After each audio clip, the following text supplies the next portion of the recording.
Hi, everyone, and welcome to World Outsourcing Solutions podcast. Today's interview is sponsored by worldoutsourcingsolutions.com, where we specialize in helping business owners with all your outsourcing needs and with many other business growth-related topics. My topic today is an interesting one, and which I think many of our listeners will find very interesting, especially in the age we live today, where there is a lot of self-publishing going on.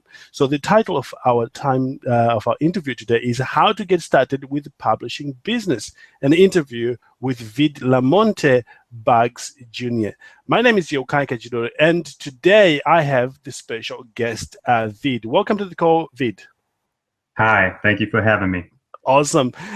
Vid Lamonte Bugs Jr., I hope I'm pronouncing that right, is a well-known expert on the subject of publishing business and has graciously consented to this interview to share his extensive knowledge to other business owners and how you can get started, with publishing either yourself or, just navigating your way around the area of publishing. And once again, thanks for joining us on this call, Vid. My first set of questions, Vid, is about your background and experience in general, and then we move on into the area of publishing. Okay, well, I'm from the U.S., born in Hampton, Virginia, middle son of Vid Bucks Sr. and Marilyn Bucks. I went to college to study engineering, but I switched majors to emphasize on psychology as well as political science with hopes of going to law school. Upon acceptance of law school, I deferred because I was able to play professional basketball in the United States as well as in Spain. Thus, after the seasons, I would begin my writing, and through this, I began my publishing company. Incredible. I love your journey. In fact, it typifies many entrepreneurs. You get started with one thing, but you find yourself in another thing, and there's a lot of flexibility there. Why publishing? You started with the intention of going to engineering, and then you end up with publishing.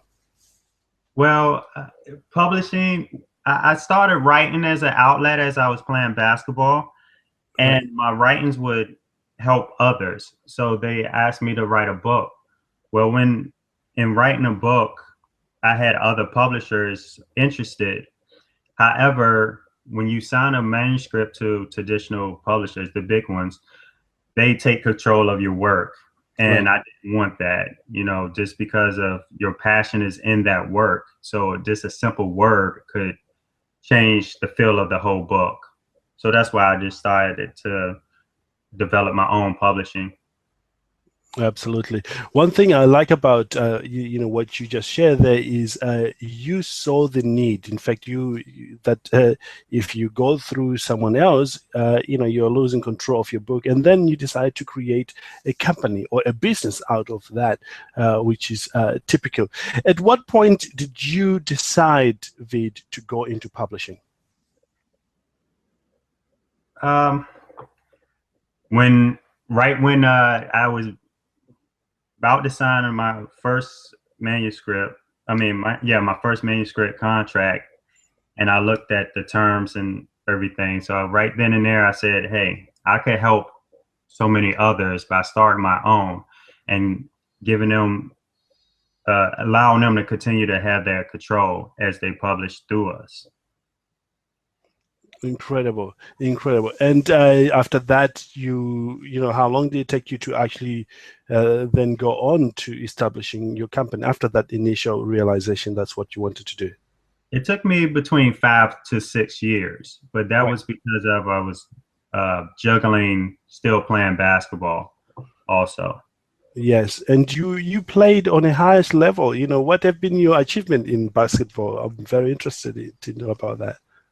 Well, I played over in Spain, FC Barcelona, for a while, and which is a pretty big team or whatnot. I didn't get to the NBA, but it's still an accomplishment just to play professional some years or whatnot. It was a dream come true. So Awesome, awesome. Now, you mentioned earlier on that it took you 5 years to then on to establishing your company. What other things did you have to deal with uh, during that time of initial realization that you want to start your own company and to actually establishing your company, other than just being, a professional basketball player? Well, you have to do your research. I had to do my research and plan. I had to see what the other publishers was offering and what they were, and build the company around that. So many self-publishers have a hard time finding adequate editors and proofreaders and um, book designers. So I had to go out and find those people to help, the people that's looking for publishing or to self-publish. So that was the main points, what led to, the many years of, the setting up and the foundation work. Right. Right, right. And I would like to believe that, during that time you faced some challenges or roadblocks along the way. What were some of the major roadblocks you faced? Well, one was balancing time. Right, Another is finding the right editors, right, editors, or should I say team in general, meaning book um, designers, proofreaders, editors, or whatnot. You have to be compatible. Everyone has to be able to work together. So if the chemistry isn't there, your company or the product just falls apart. So those is the main roadblocks for me. awesome. Excellent. Let's talk about the balancing of time, because I know a lot of our listeners, they are facing exactly the same thing, and it will be nice to learn also from someone who is accomplishing, who's making real huge steps in business. How have you managed to to deal with these roadblocks of balancing time? Well, I make a plan. Right. Write out a plan and my goals every day, daily goals. Because the hardest thing is to start. Most people want to do things, but we have to be disciplined enough to start and finish them. And I find that making a plan and write down your goals for each day helps in that. Um, Right. and also, I cut out, TV, being on social media too much, and just the little things that will keep me from focusing on my goal. Right. Right, right. And one thing I've learned also in my personal life in balancing this out is to be clear on your goals, what you want to achieve, and then, sit down and figure out, what is the fastest way of reaching this goal without jeopardizing my health or other important aspects of life. Yes, sir. And it works, and many other entrepreneurs we have spoken with on this show share the same sentiments. Let's talk about building a team, because you have actually built a team right now, because you have went on to publish your own book. How have you done that? Well, I was blessed.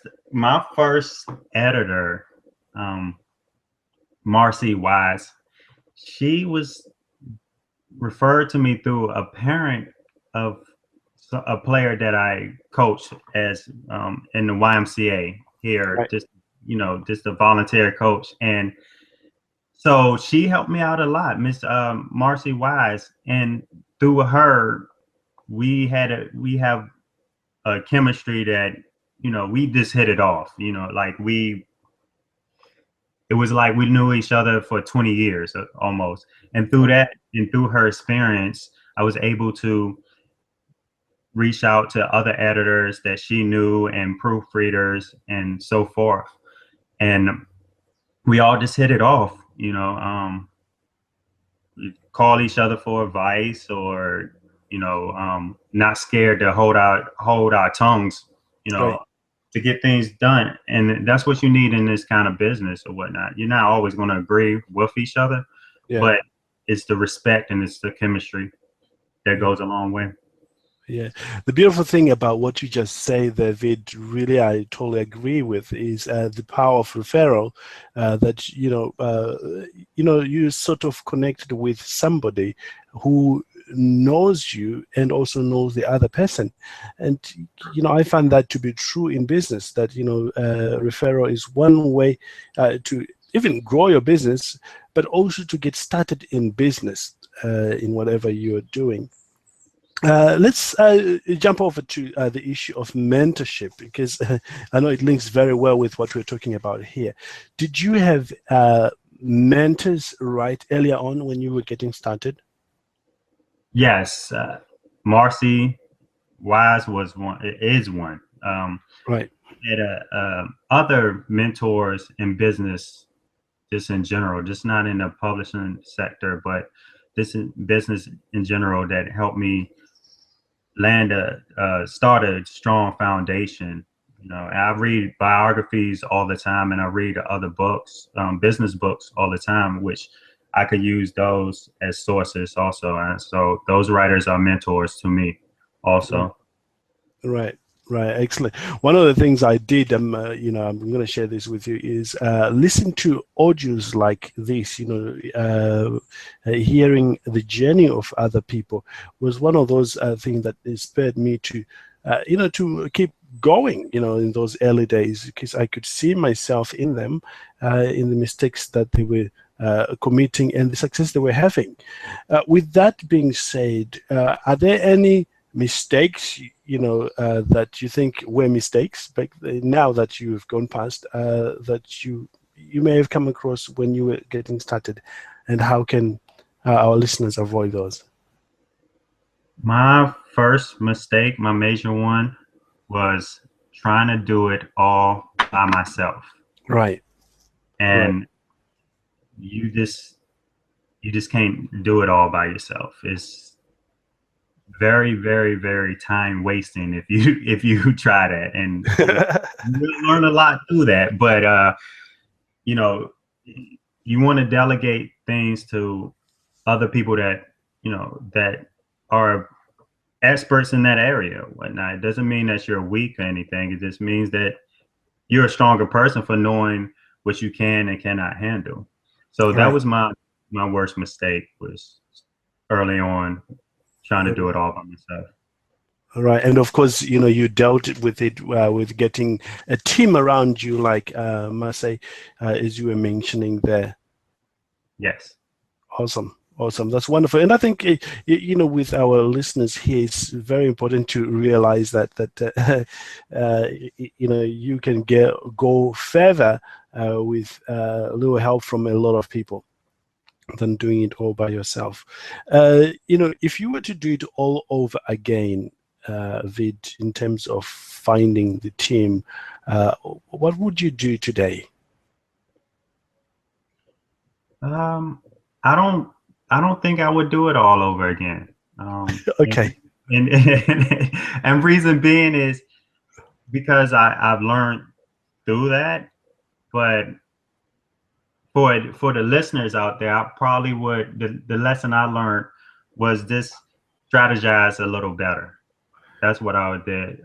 Strategize a little better, network more, and not listen. Don't worry about what most other people say, Right.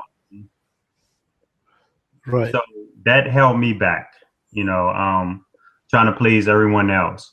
And when I say that, that meant, well, you could do it all by yourself. You don't need anyone else for this or whatever.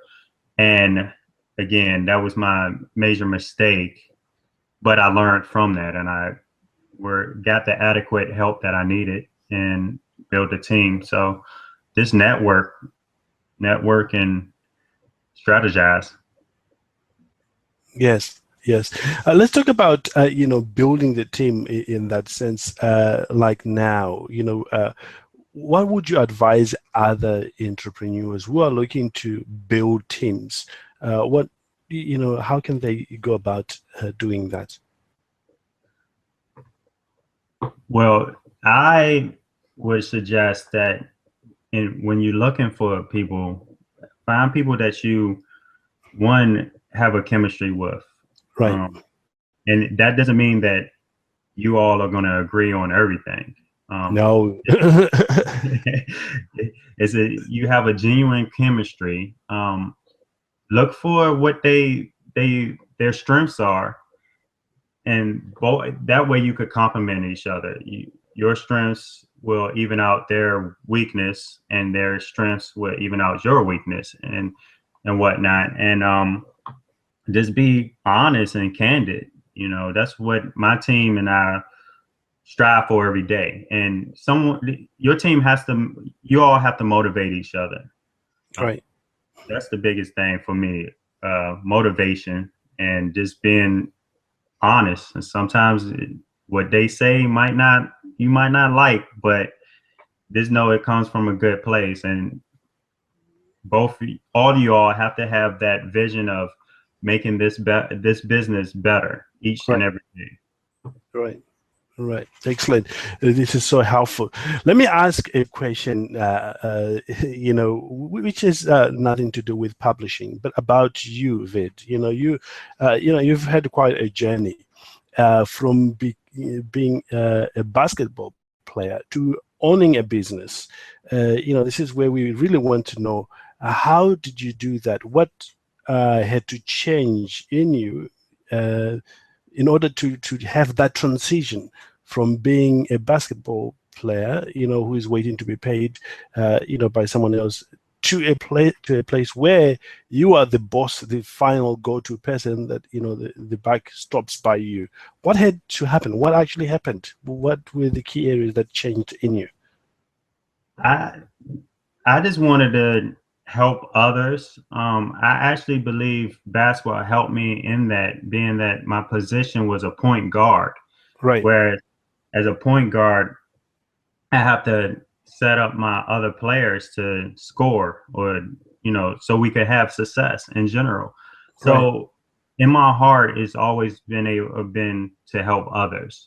That's why I write my books, and that's why I started this business. So the transition wasn't a hard transition or challenging transition. I just had to buckle down more. And again, find a team. And I had to strategize, because, as you said, I went from a place where I was getting paid to to being the payee. That's right. That's right. So it's a huge transformation that happens there. Go ahead. I'm sorry. That's okay. Well, with regards to that, what mindset did you have to adopt, which you didn't have when you were a basketball player, and compared to what you have now? My mindset was, and still is, survival. I wake up like it's, I'm a broke person, like if I don't get up and do the things I have to do, I might not eat today, and so that's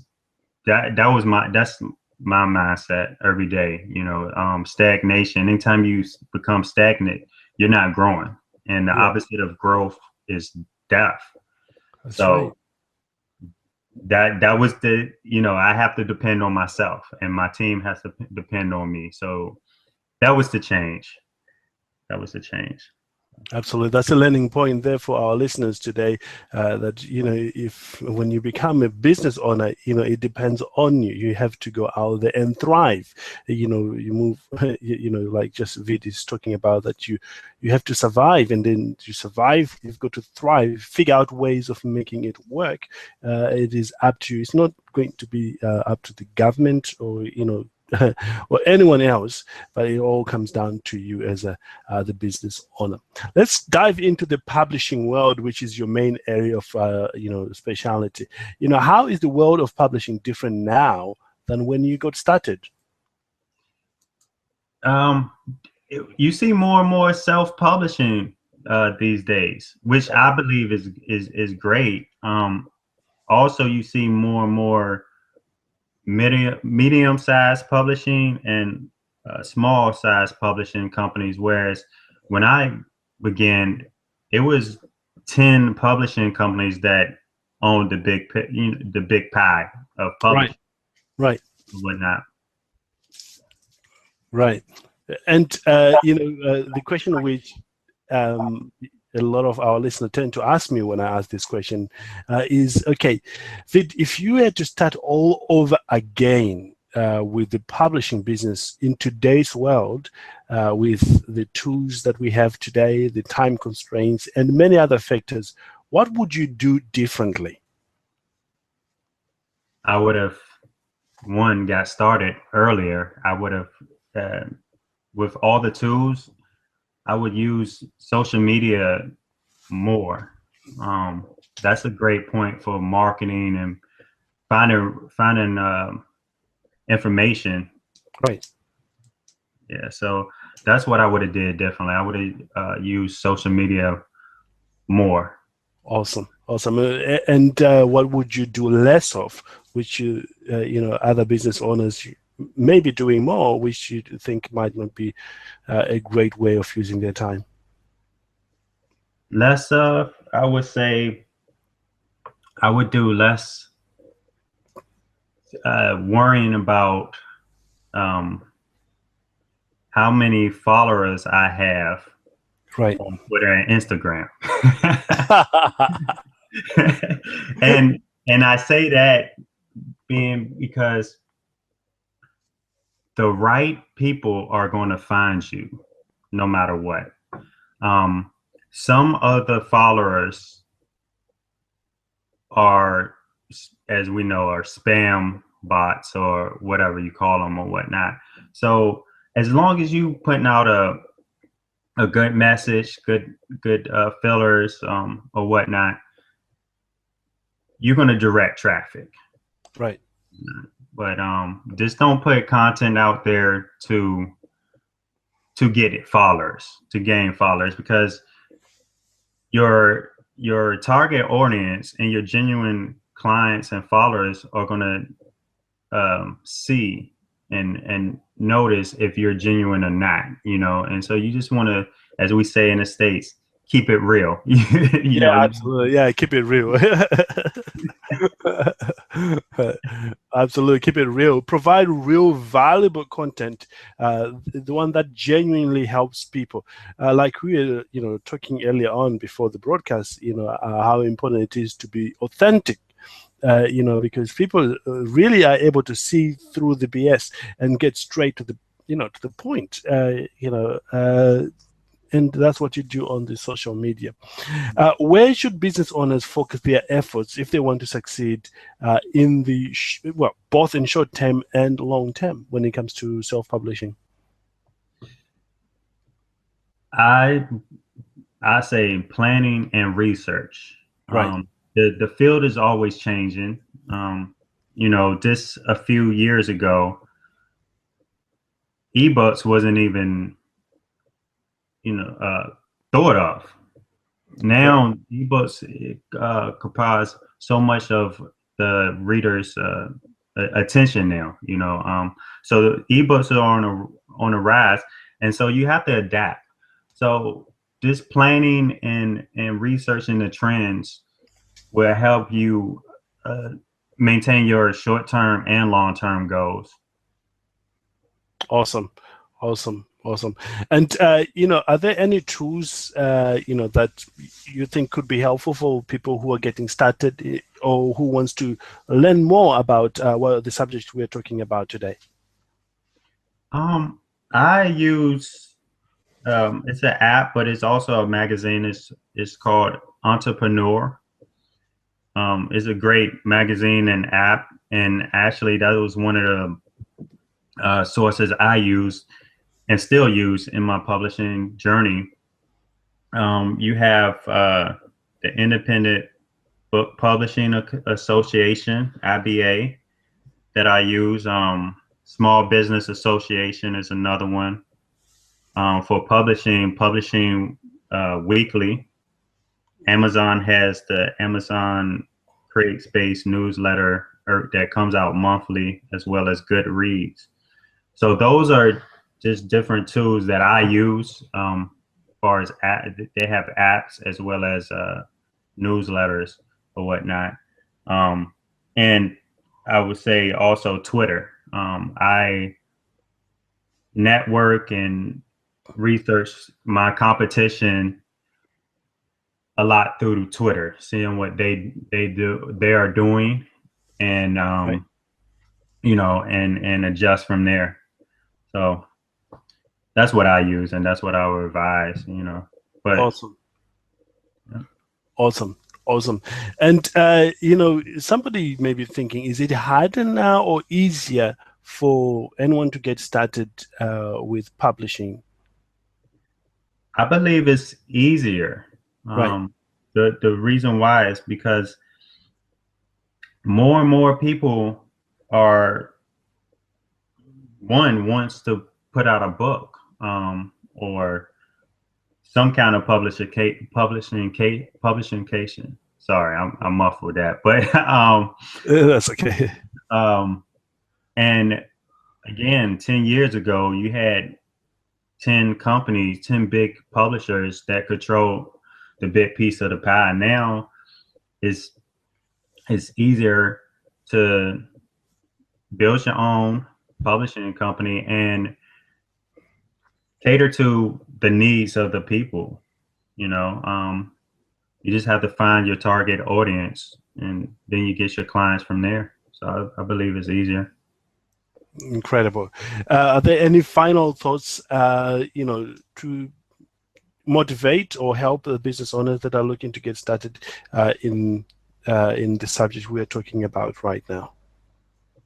Yes, I say do not put it off till tomorrow. A lot of people in all areas say that they want to start something and they have these reasons Right. for not getting on it today. The more you hold off, the longer it will take.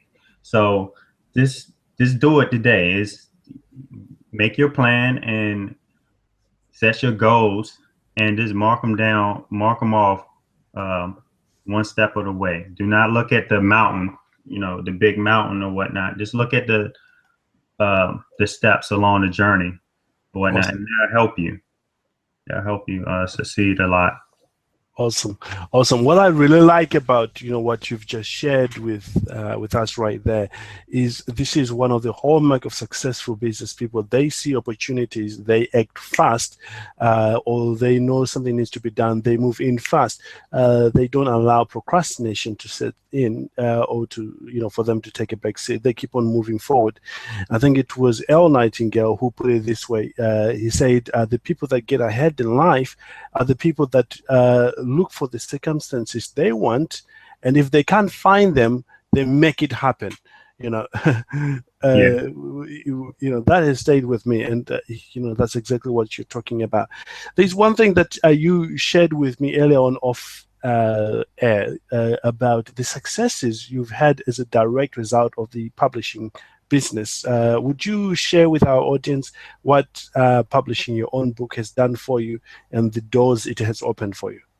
Well, my first book, you ain't hungry until I'm starving, opened the doors for speaking engagements, being interviewed on broadcasts like this one, and gave me a accessibility to clients that wanted to actually write their own book and just didn't know the ways of going about that, and also helping others like you all out there set up their own business and publishing businesses and Awesome. companies. So Awesome. And you shared with me as well how that has helped those who were close to you when they saw you just being an average, you know, not really average because you're exceptional in what you do, as a, you know, base basketball player. You know, you just got on when that season was over, you started something on and you actually published your book. What did that do to your community and those close to you? it made it seem possible. I always say that when you see someone on TV, it can happen, but you don't know those people.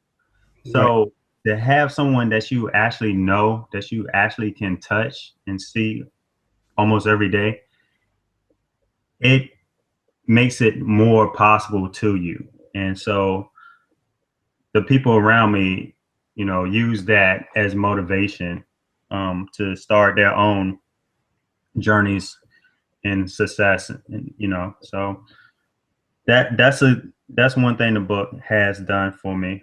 And Beautiful. I think I'm glad, Well, that's wonderful. Let's talk about your company right now, because I know people are actually thinking, okay, when is he going to start telling us about how he can help me to do what he's doing or to move in this direction? Okay. My company's name is 4-U-Neek Publishing. The basis of it is it's a hybrid between a traditional publishing house and self-publishing. You go to us for editing, proofreading, book layout, design, marketing, or get the whole publishing through us. You keep control of your manuscript throughout the process. So if you wanted this editing, we provide a service for that. If you wanted this marketing, we provide a service for that. If you wanted the whole works, we provide that service. But you tell us, you have input on what's to be changed or how design will look and so forth. Right. So, yeah. And that website is www.4-U-Neek N-I-Q-U-E publishing.com. Incredible. Thanks again for that. And I encourage, our listeners to visit that site, for more information for you to move your business forward. It is a well-known fact that when you produce a book, it sets you apart. In fact, you join the ranks of experts or the ranks of those people who are perceived as authority. And, at this day and age, you must have something or you should create a book. And Vid will be there to help you if you need that. Once again, thank you, Vid, for a great interview. And I'm sure all our business owners in our audience learned a great deal, when it comes to publishing as entrepreneurs. Thank you for having me. It's wonderful. And again, guys, visit Vid's website, which is www.4uneekpublishing.com. And do we have an email address they can email you, Vid? Yes, the email address is all one word, 4uneekpublishing@gmail.com. Awesome. And thanks again, ladies and gentlemen, for joining me on this special episode. My name is Yokai Kajidori. And, if you are looking to outsource any of the activities or develop a team, just like Vid has been talking about, that one of the things that he learned earlier on was to build a team. Here at World Outsourcing Solutions can help you in building your own team so that you don't have to swamped with work or overwhelmed with a whole lot of things that you can actually outsource or give to a virtual assistant to do for you, while you focus only on those major income generating activities, all those things that you actually love to do. So again, it's Yokai Kajidori here from World Outsourcing Solutions, wishing you a great day and all success in what you're doing. See you in the next episode. Bye, Vid. All right.